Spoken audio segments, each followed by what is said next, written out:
Hello வணக்கம் நண்பர்களே. இந்த வீடியோ உங்களுக்கு பிடிச்சிருக்கா? மண்பாண்ட தொழிலாளர் பேசுகிறேன்.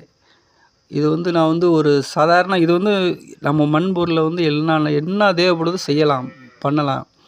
அதாவது இப்போ நான் சாதாரண ஒரு உண்டியல், பூசணிக்காய் உண்டியல் தயார் பண்ணி போட்டிருக்கேன். உங்கள் கமாண்டில் உங்களுக்கு என்ன தேவைப்படுதோ நீங்கள் சொல்லுங்கள், அது மாதிரி நான் உற்பத்தி பண்ணுறேன்.